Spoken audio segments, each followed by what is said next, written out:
Thank you all for being here. It's great to see you all again. Since we're charged with politics, I want to start really where we started the day and ask you all how you expect the outcome of the presidential election that we just saw completed will impact politics in the state writ large. I think we'll move into the session, but clearly this was a momentous election in a lot of different ways. How do you expect it to resonate, if at all, in Texas? Let's start with you, Mr. Chairman. Well, Jim, thanks. Let me give a disclaimer right off. I walked in the room, and I've had two people ask me if I'm sick, and I had two people ask me to please don't blow away. Well, some of you who don't know, I've lost 64 pounds. No, don't applaud. As a politician, I have to tell you the rest of the story, as Paul Harvey said. I lost 64 pounds, and I had two things happen to me. It's called How to Be Humbled. I was at a cocktail party the other night, and a friend of mine came up and said, let me tell you, quit losing weight, but you got the body of a 22-year-old. You always have to wait, Senator. Then she said, but you got the face of a 98-year-old. But my favorite, I was in Dallas about 60, 70 days ago, and I was in a cab, Jim, and I was driving, and I learned that when you lose weight, your hair goes gray, and you shrivel. And so I learned really not to wear coats. Being a coastal guy, I don't wear coats anyway. But I was driving in this cab, and the guy kept looking back, and since I'm in Austin, don't worry, I came back in an Uber. But I was driving in a cab, and this guy kept looking back at me, and he goes, can I ask you a question? And I said, yeah. And he goes, you look like the guy in Saturday Night Live. And I said, Larry David. And he said, no, Bernie Sanders. So that's the way to respond to your question about the presidential. Segue. So as a Republican, I feel the burn. To give you, I'm in an area that's much different than the rest of the state. I'm the only Republican south of San Antonio and Victoria. I am in a different segment. I'm a coastal person. I'm beach. My issues are much different than most of the issues we deal. I deal with seaweed. Seaweed is 1 mile long, 6 feet high when I deal with seaweed. But we're going to have a new change. I've been in politics since 1989. I've served under many a governor. We've had many a president. I can tell you Texas is going to be Texas. We're going to keep our independent spirit. Doesn't matter what party you're in. But there's going to be changes. You're going to have cabinet changes. You're going to have impact. You're going to have people that probably move around a little bit. But overall, I think what we see is we'll have change. Being a coastal guy, change is good like the change of tides. So we'll just have to see. But Texas will survive, and Texas will do well. I think we'll call that From the Beach and Playing It Cool. You got it. How about you, Senator Burton, playing it cool? Well, it's in terms of politics.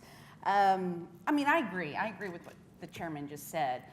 Obviously, Texas is independent, and we, will be Texas regardless. But, I was thinking about it in terms of politics and in terms of how people perhaps will, politicians perhaps will be now. And I suspect, I don't know, but I suspect because of the way Trump ran against the media and because of the way it resonated with a lot of the country, I suspect that we'll see possibly more of that from Republicans.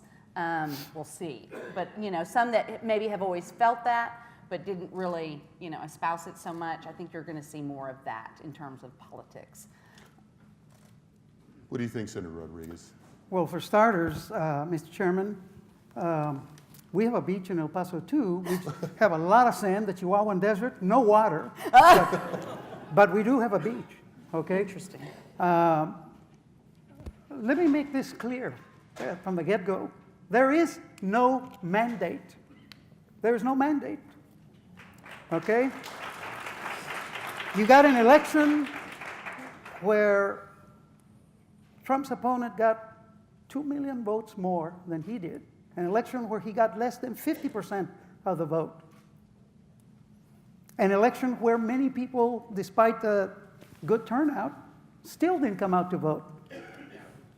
And so the reason why I start this way is because I'm seeing it at the national level and I'm seeing it at the state level, both from the lieutenant governor, from several senators on the Senate side, that we have a mandate to go forward with border security, with sanctuary cities, with anti-LGBTQ legislation, with bathrooms, and such, right? There is no mandate. I want to be clear about that. Number two, I think it is incumbent, regardless of the results of this election, and this would have been the case whether Hillary had won versus Mr. Trump. As responsible legislators, we have to work hard to provide for the needs of the state, both Democrats and Republicans. We tend to pride ourselves in the Senate, at least we say this all the time, that we're not like Washington, that here we have to work with one another. I'm afraid in the short time that I've been there, I guess this is going to be my, fifth session? I've seen it progressively move towards the Washington approach to governing. And that is something that should alarm all of us. Yes. Now, the reason, here's how I want to tell you this. I think that this election, the implications, the consequences are that you have a president and an administration, by the looks of his cabinet selections, that is in fact going to be harmful towards public education, that is going to be harmful towards those who are lacking health care, especially the uninsured, that is going to be harmful to the environment.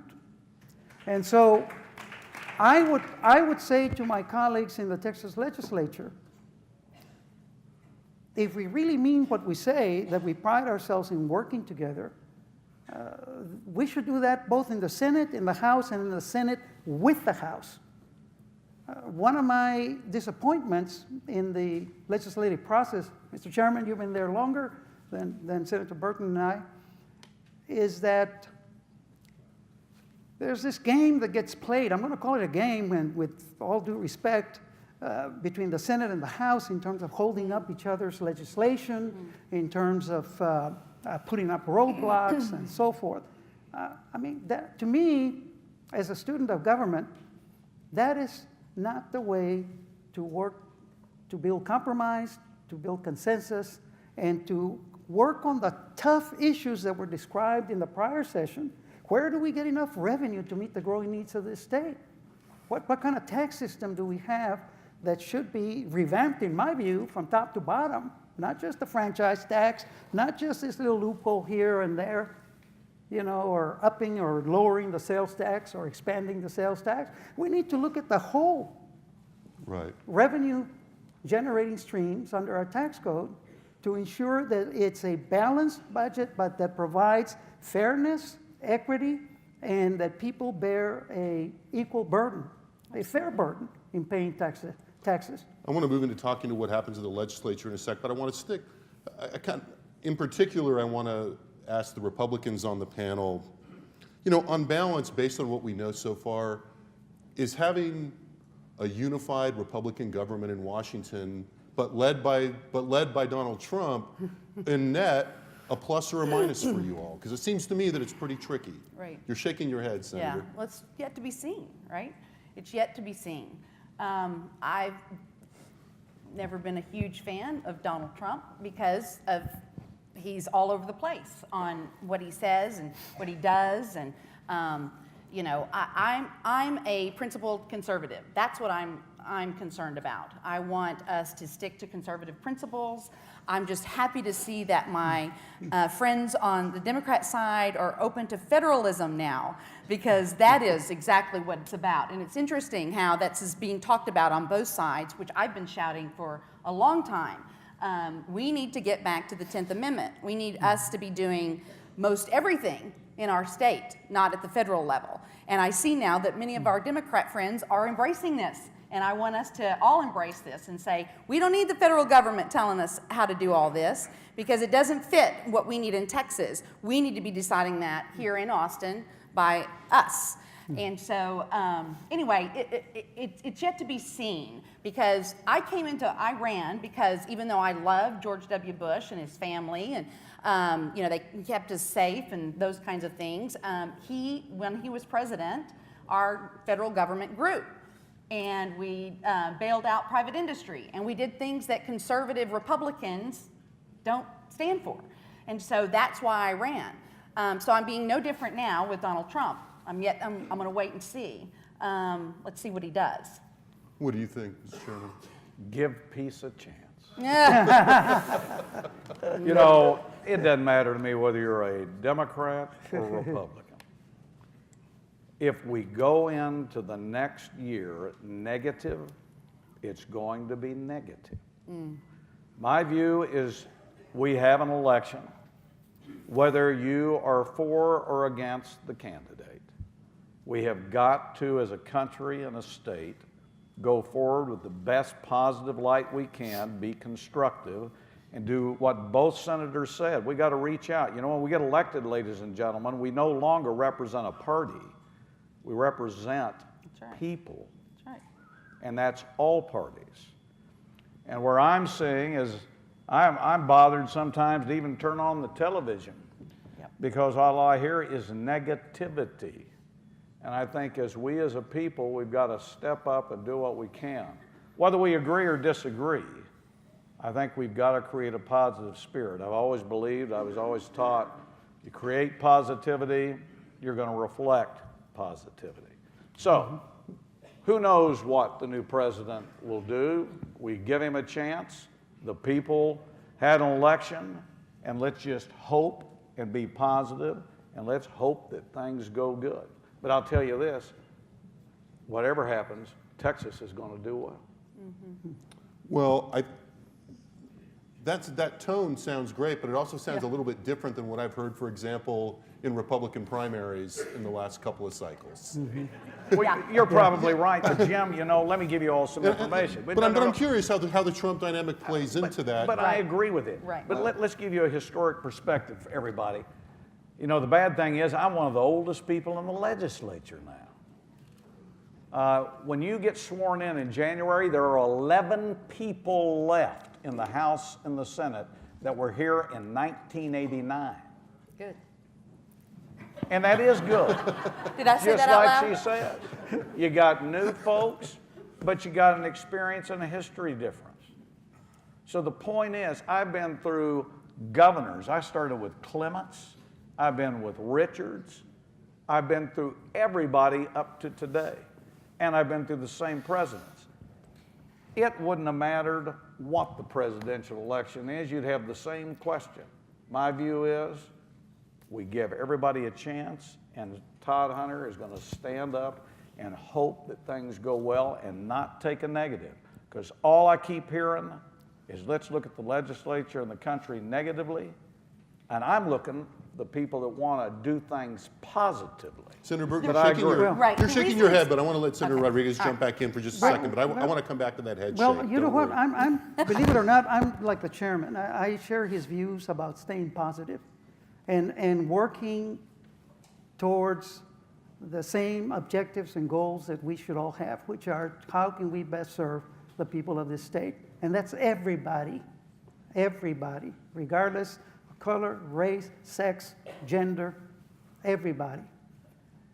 And the reality, however, is that if you look at the top priorities in this state by the leadership, many of which coincide with President-elect Trump on education, that is school choice, on immigration, on health care, on the environment, and on down the line, then it does give me pause to concern Absolutely. over the future of this state. And And I go back to what I said earlier, how I opened up. There is no mandate. There should be a clarity that while you got the electoral vote, and that's the way our system works, nevertheless, you should be tempered by the actual results in this election. And with respect to the hateful things that came out during the campaign, I'm very concerned about that. I don't think we can bury our heads in the sand about the anti-Muslim, anti-Latino, anti-LGBTQ sentiments expressed by Mr. Trump and his associates. And so I'm concerned for this state because some of the priorities in this state coincides with his. I'm talking about our leadership. And we all have to be vigilant, and we all have together to ensure that everybody gets treated equally, fairly, and with respect in our state. I want to come back to Senator Byrne, but I want to follow up very quickly because I'm wondering, as you see two people from the other party, from different party from you, kind of keeping their powder dry, in a sense, on the president, does it make you feel, does it temper your worry about what you're talking about right now? No, it does not. It does not, because I think... I'm glad I asked. Well, I mean, look, you're having people selected for the cabinet or, I'm calling Mr. Breitbart, into this particular cabinet. And it's no longer the Tea Party that seems to be a concern for most of us Democrats. It's the alt-right, right? I mean, it's this hateful racism, nationalism. We can't ignore that. I mean, we just cannot remain silent in the interest of let him have his opportunity to see what he can do. We have a sense of what he can do, and by virtue of the people that he's selecting and what they stand for, we have a sense of what they want to do, and therefore, I would say we all need to work together to ensure, Tea Party, Democrats, Republican alike, to ensure that this country and this state stays on a course that promotes progress and doesn't move us backwards. Okay, Senator Burton, if you can remember why you were shaking your head, I want to hear about that. Yeah. And then I also want to ask you just while you're thinking, also how you kind of respond to the idea that even though y'all have been somewhat reticent, or not reticent's the wrong word, guarded, or let's call it conservative in withholding judgment on the president, that Senator Rodriguez does raise, I think, a legitimate point that many of the things that the president campaigned on actually resonate with things that were being promoted by the GOP in Texas prior to the president's rise. Not all the way around, but his emphasis on immigration, view of the ACA, a few of the things that he mentioned. So please. Right. Well, so you were mentioning earlier that you've been through many administrations, and it doesn't really matter. I mean, I'm obviously paraphrasing, but it is different these days. And the reason it is different is because the federal government is doing way too much. And we need to always keep coming back to that, right? So we can be angrier than usual. We should be angrier than usual. There is a lot more anger in the country than usual, and that's because if everybody would just stop and think for a minute of how much they're doing. So I say this everywhere I go, and if you've heard it, my apologies, but the reason people are so angry is because they don't have anybody to talk to. They can't pick up the phone and talk to their U.S. senator and say, this bothers me, for the most part.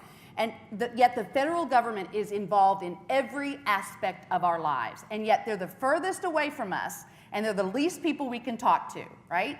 So what we need to do is get the federal government out of all this stuff. I mean, people are talking about the Federal Department of Education. Why do we have a Federal Department of Education? We didn't have it before 1970. We were educating people. I mean, we need to be doing these things in our own state. You can talk to me. You can call me. Please. But you can talk to, you can call your representative, your senator. You can get down to Austin, and we can have these discussions. But you can't do it with your U.S. senator or your congressman with as much as they're doing in your lives.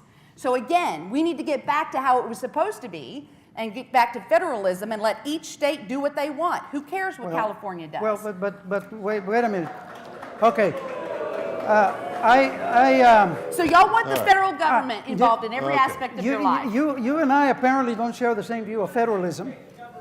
Okay. The federalism that I know that's laid out in the Constitution is a system of checks and balances. It's a system that Of rightfully... course there's checks and balances. Well, it's a system... Why would you clap to that? Of course there's checks and balances. But Senator, here's my point. My point is that under this system of checks and balances, you have in the Constitution the role of the federal government and the role And what of are they the to states. do? What does it say in the Constitution? Well, I know What about does it say in the about the 10th Constitution? Amendment, but I don't think the 10th Amendment goes as far You don't think? as I hear and read these days, which is taking us back to before the Civil War, where states can do whatever the hell they want. Okay, Senators, with all Obamacare. due respect, I'm going to table the discussion of the 10th Amendment for a moment. Well, all I'm saying is that if we are going to succeed as a state, Right. that we need to look very carefully at the federalism established under the Constitution. Right.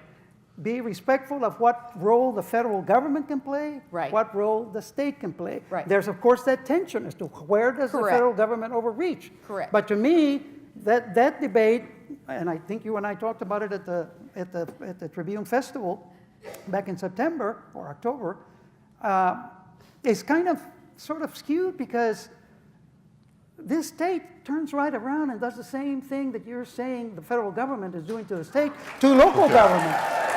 Ah. Right? Okay. And that's a big concern. That's a good transition to what we're going to. That's right. a good transition to what's going to happen in the legislature. Yes. So and for I'm those gonna of you that were respond at to the that. Tribune Festival, well, we'll come back to that. I know because I know we're going to respond. And I'm definitely there'll, gonna there'll be a respond to that. spot. There'll be a spot. Okay, so if we go to what's going on in the legislature, federalism is a good entree to that because, and I want to go to Chairman Hunter for a moment, although you've been doing a good job of just sitting there. So I felt like Bernie Sanders all over again. some of these issues that are going to be a matter of the division of responsibility between the national government and the states are almost certainly going to affect what's going on in the legislature, and we are going to see some shifts in all likelihood. Right. And so I want to start by saying, how do you expect that then to play out in some of the key areas? Let's start with border security and the politics of it, and the funding request that's on the table, the money. It's come up on the previous panels. I'm curious what you think. Well, I think there's no doubt that there'll be an impact. The one question I ask is that when they start talking border security, I live in South Texas. It would be nice for somebody to involve somebody from South Texas. Yeah. I always hear from it from every other place in the state and the country. But so the first thing is, Jim, let's reach into my area of the state so some of my folks can be involved. Two, no doubt national debate's going to impact what we hear. Mm-hmm. I mean, I know that the crowd probably isn't big. I agree with Senator Burton. You know, I just don't. I think the grab by federal government has to be lessened. I think that's the move that I've seen. But will it impact some of us? Absolutely, because a lot of federal policies preempt under the law state policies. So will there be some movement? The answer is yes. Now, will it be negative or positive? I'm going to be on the positive and say, let's see how it develops. And my big point is I want some folks to reach out from Texas. I don't want to hear from northeastern states telling Texas what to do. I'd like somebody to involve us rather than send a message one way. But in terms of the federal government grabbing some responsibility, one of the critiques over the last 10 years has been that, even going back to the second Bush administration, has been that the federal government has not done its job on the border. So wouldn't you like them to grab some of that responsibility and save some money? Especially financially. Absolutely, yes. Especially Absolutely. financially. I'm hoping. Well, you know what? I don't agree that the federal government has not done its job. I mean, if you look at the funding if you look at the personnel, the troops on the ground, the boots on the ground, as people say, if you looked at the levels of deportations, without getting into the subsidiary issues involving all of these, there is no dispute that under this administration, the federal government has done way in excess of what President Bush, what President Clinton. Record levels of deportations. I mean, and I'm talking about not just on deportations, I'm talking about the funding, the personnel, the additional border security measures that have been taken, billions of dollars, 18, 20 billions, more than all the other federal agencies combined, okay? So the point is, what's going to be interesting now with this new administration, which has focused a lot on border security, building a wall and the rest of it that's unrealistic, you know, is the state going to continue, in my view, throwing money down the drain instead of allocating it for the needs that we heard the prior panels talk about, fixing the broken CPS system, fixing the foster care system. And I think the folks here in the prior panel were too kind. You know, they're just talking about, well, you know, it's management, it's this. This is kids dying. This is kids dying every day. This is kids having to sleep in office buildings. This is kids being sent to juvenile detention facilities that are foster care kids who've committed no offense, no crime.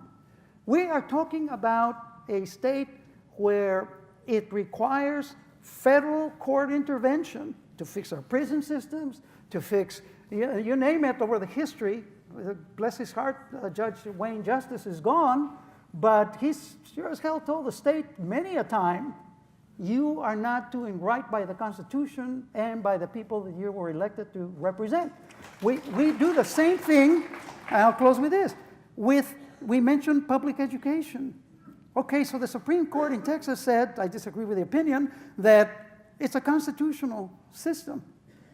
But the court made it very clear, very, very clear, that it's a broken system, that it needs to be fixed beyond just Band-Aid after Band-Aid after Band-Aid. They use the word Band-Aid, you see. And if we are not serious in this next session about focusing on fixing the funding in this state for our school children, where in my neck of the woods, kids get $1,000 less on the average than other kids, there's something wrong with that. So I don't understand. So, Senator, nobody disagrees with you. On CPS. Yeah. Right. Well, and I mean, we've got the lieutenant governor, the governor, everybody is talking about all these issues that you just brought up. So I don't understand. I mean, we haven't even started the session yet, and people, sometimes I hear rhetoric that, you know, we're not doing, but we're not in session, and we're all back in our districts talking to people with CPS, and I mean, I know all my colleagues are, we're all talking about it, it's interim studies, it's been put down as, you know, this is what we're gonna do next session, so I don't understand. Let me ask that in a slightly more direct way. Just among the three of you, do you all, then, is it true that you would all agree that CPS is something that should be handled soon and early? Yes, absolutely. I'm talking about it all the time in my district. Okay. Yes. Let me move on to another thing in terms of But before you move on, I want to say this. Donna Howard, Representative Howard correctly pointed out, this is an issue that's been with this state for years. Right. For years. And we talk about it every session. I've been, 4 sessions already. We talked about it in every session. Right. So but somehow we don't take the steps necessary to fix it once and for all, as we don't do with the school finance system. Well, there are people who feel that we shouldn't deal with school finance during the session. I mean, the lieutenant governor said that we ought to do I agree with the Speaker of the House. We need to deal with this now. We should have dealt with it yesterday. And we need to do mental health. Yeah, if you're talking about CPS, how many years have this room we've talked about mental health issues? That needs to be directed right up front.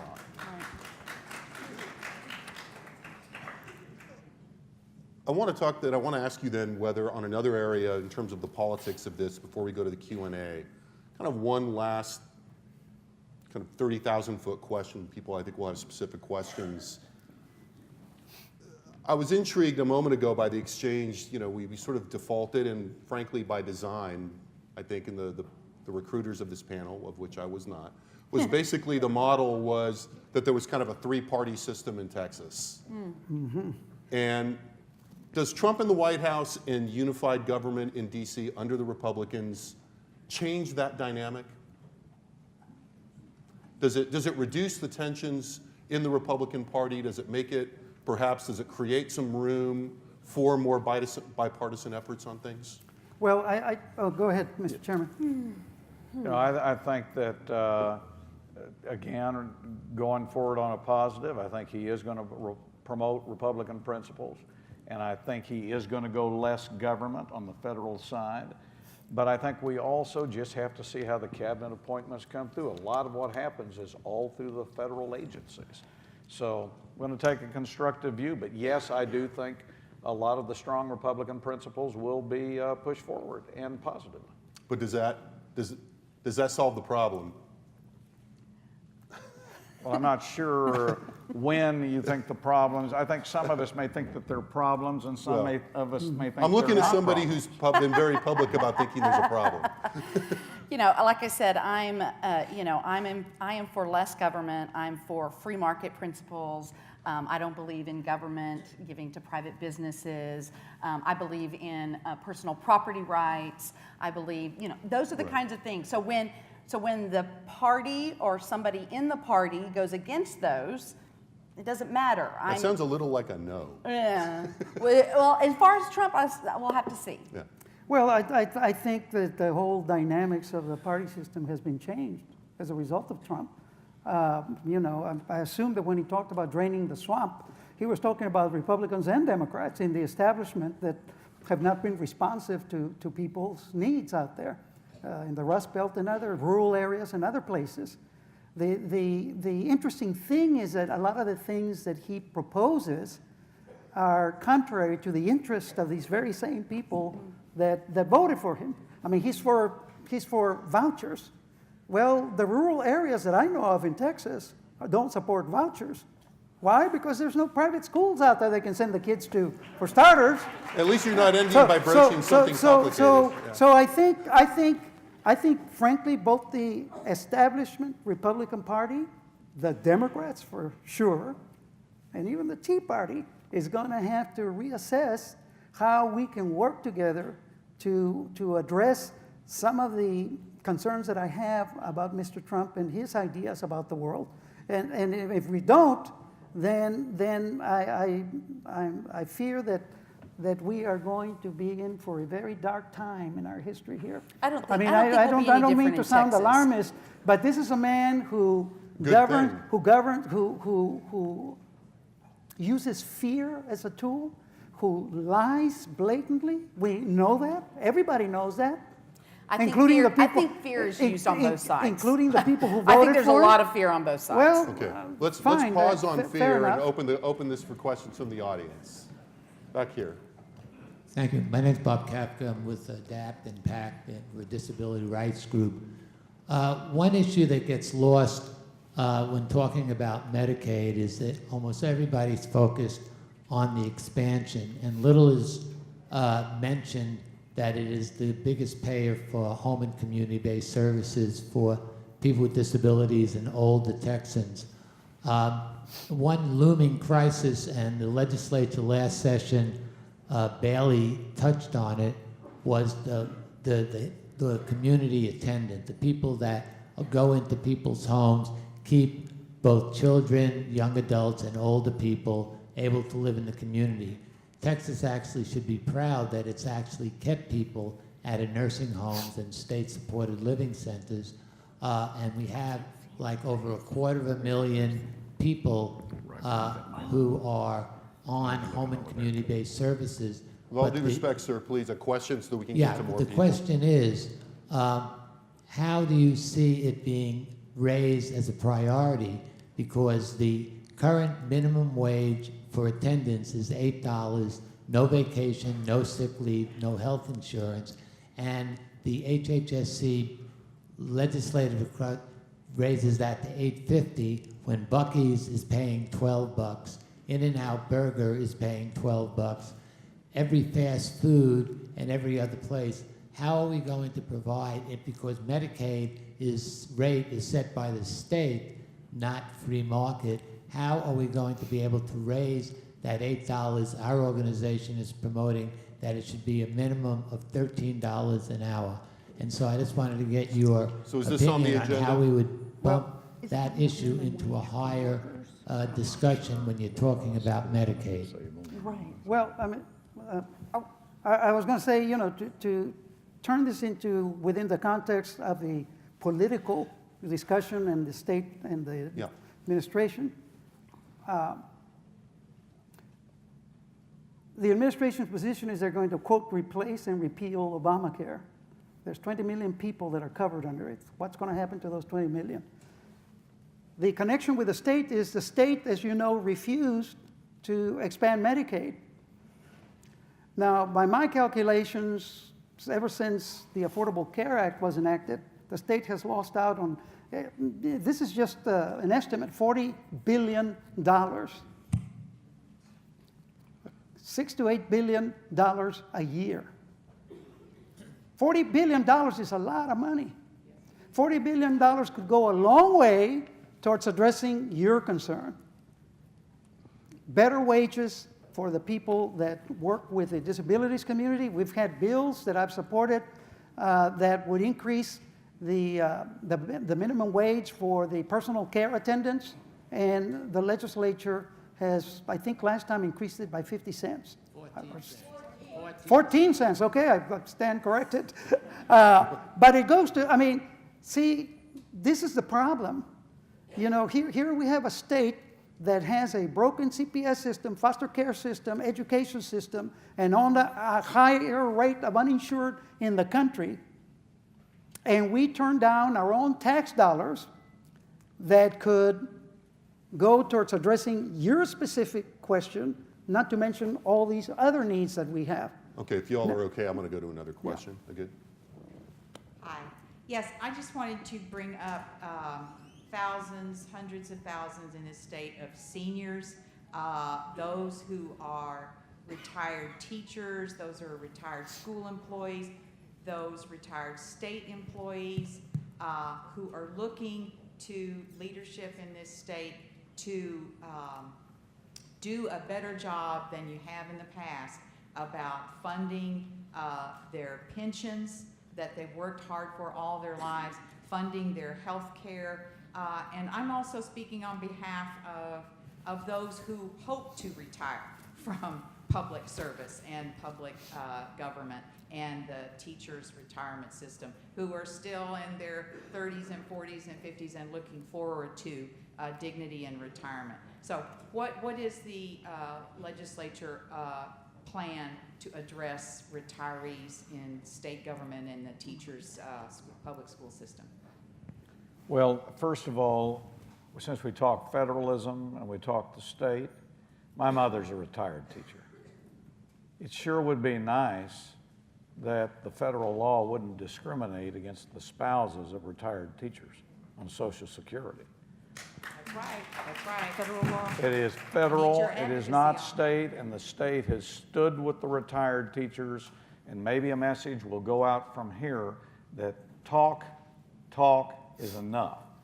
The federal group needs to change that. It makes no sense that teachers are being singled out and discriminated against on Social Security. Anyway, now you know where I stand. My mother's a built-in lobbyist, so you can see that as a retired teacher. Two, we probably don't have, I can't really answer you today from the House side. Yeah. I think it is great that you raised both your questions you've raised, and it's something we got to take back to our respective bodies. I do think both Republicans and Democrats understand that the issue is going to be raised and needs to be looked at, whether it's on the pension issue, it's on how do we handle these issues, TRS. So will it be reviewed? The answer is yes. Do we have an answer for you today? The answer, I don't have one on the House side. Yeah, The I will tell- senators may have something, Yeah. but on the House, we'll look into it for you. Chairman Huffman, I know we were just recently all together, and they've been studying this over the interim, and We don't know it yet, but she said it's coming forth, their recommendations and what we're going to be doing. But they have been studying it over the interim. We're very aware of it. We will be talking about it this session. You can be, please just stay in tune, keep talking to us, let us know. I'm going to try and sneak one more in. Thank you. I guess I'm just going to hold this.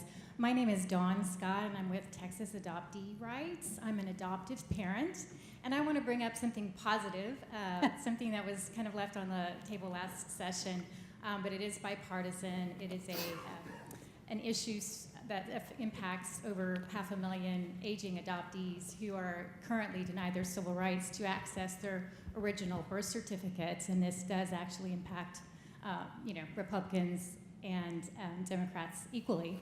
I'd like to hear your support or your just your thoughts on whether or not we can get a bill that would allow the civil rights of adult adoptees to be addressed in a way that we had last session, where we protect privacy, we keep the courts from getting clogged up with all the different kinds of requests that come, because there's no standard for releasing a sealed document to an adult in this state of Texas. And especially, thank you, Connie, as an adoptive parent as well. I'd like to hear your thoughts first, if I could. So you're advocating for adult adoptees to be able to get their birth certificate, correct? Yeah. At the time, if they wish, and when they're 18, and including protecting all sides in their privacy, from which they don't now have. Yes. Yeah, and I understand all the nuances in that. Certainly the adoption world has come a long way in the last, my daughters are 25 and 20, both adopted through the Gladney Center. And even when we began, I guess it was 25 years ago, it was just the beginning of the, very open, as they called it, adoptions, and I know through Gladney, they have a particular registry where, anyway, I am definitely open to, you have a right to your own information, but I understand people's, concerns, and we can certainly work through that. I know we can, and, listen, I am for individual rights, right? So you should be able to get your own information. And I'm an adoptive parent, so I just wanted to say that. Excellent. I'm Excellent. in an open adoption with my daughter's biological family, and have all the information pertaining to her health as it's updated. And this updated health information is really critical, and probably could alleviate a lot of the issues that we're facing from Health and Human Services. So thank you for the opportunity. Please thank our panelists. We're out of time. Chairman Hunter, Senators Burton and Rodriguez. I think Evan's going to give us some instructions on lunch.